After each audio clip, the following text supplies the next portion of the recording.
Zakaj prav potovanje po transsibirski železnici? Ne vem, se mi zdi ta transsibirska železnica kot vlak, dolga pot, nekaj izziv, daljna Rusija, daljna Sibirija, neka neodkrita prostranstva. Mislim, da je zato pa že ime samo mi deluje tako nekako divjo transsibirska železnica. Mislim, da je to en od glavnih razlogov, zakaj sem se ravno odločil za to potovanje s transsibirsko železnico. Odkot vam ideja? Je bil to mogoče kakšen film na televiziji ali kakšna prebrana knjiga? Kaj je bil povod, da ste se odločili in ste rekli, jaz pa grem? Mislim, da kot večina popotnikov sem tudi jaz tako začel sanjal, nisem imel denarja, ampak sanjal, kam bi šel, kako bi šel. In predvsem te oddaje, spomnim pa let nazaj bila ena popotniška oddaja in takrat transsibirska železnica. Samo mogoče, če zdaj pomislim, ne vem točno, kaj bi tisti pot, ampak sigurno mogoče kakšni napis, kakšni članek ali pa kaj o transsibirski železnici. In kot sem že prej omenil, že ime samo transsibirska železnica mi izdeluje nekaj wow, nekaj ogromnega, nekaj dolgega in mislim, da je to ta glavni razlog. Kako dolgo je trajalo samo potovanje, priprava na potovanje? To potovanje je letos trajalo, v bistvu priprava na to potovanje traja kar dolgo, ker naredilo se že v tem zaradi olimpijskih iger, ko so bili na Kitajskem. Potem v Mongoliji je bil popolni sončni mrk, sem že veliko prej začel načrtovati. Naprimer, že v začetku leta 2008 sem si kupil letalsko karto.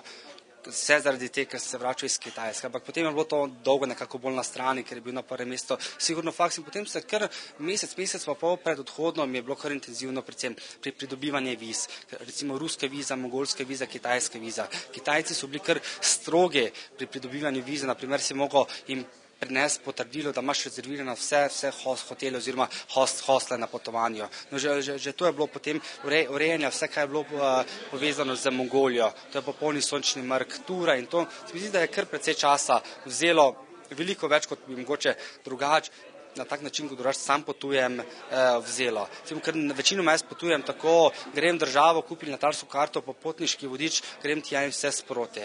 Ampak to, ker je bilo določenih teh faktorjev, olimpijske igre, sončni mrk, sem že mogel veliko prej začeti načrtovati. Kaj se vam je v tej poti najbolj vtisnilo v spomin?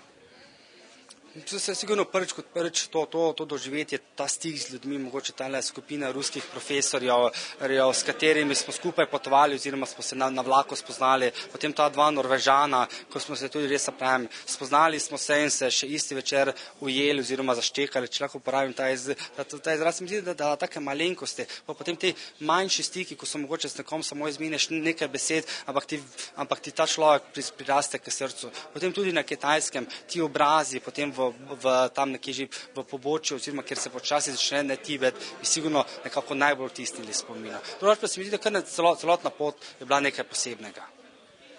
Tako potovanje, ko se odpraviš sam, nekaj spremeni človeka. Kaj je bilo to v vas? Sigurno se mi zdi, da potovanje ti naredi nekaj novega. Ne vem, da bi glih rekel, kaj je naredilo to potovanje na mene drugačnega. Če pomislim, to ni bilo moje prvo potovanje.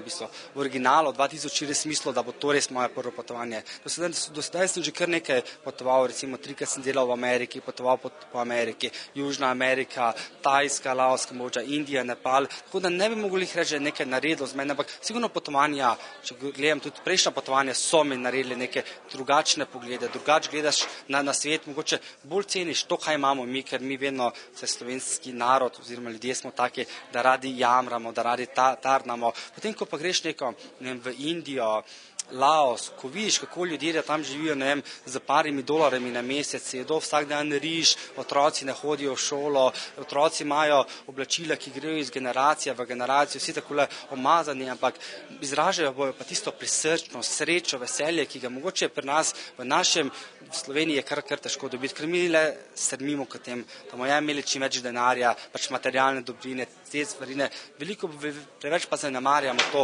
odnos do ljudi, do sočloveka. Sigurno to je stvar, ki so mi ga potovanja dala, ne vem, neke drugačne poglede, da ni vse samo iz denarja, ampak to, kako si srečen, kaj imaš oziroma predvsem kaj doživiš, kako spoznaš druge ljudi, druge narode, druge kulture.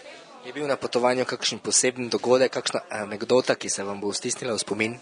Sigurno, mogoče, če pomislim samo na to zadnjo potovanje, ko govorimo o transsibirski železnici, je bil popolni sončni mrk, ki sem ga doživel posebno na zahodu, na Mongolije, to, ko se je za tisto minuto pa pol posem strnilo iz svetlega dneva, ko se počasi začne temniti in potem to vzdušje, ko se je začelo strniti in potem tudi ta prvi, ko je luna šla čez sonce, ta prvi utrinek, ki se mi zdi, tega doživetja enostavno ne moreš opisati, to moraš enostavno doživeti. Jaz vem, da sem vriskal, se veselil, res neizmerno, tako kot mogoče mali otrok.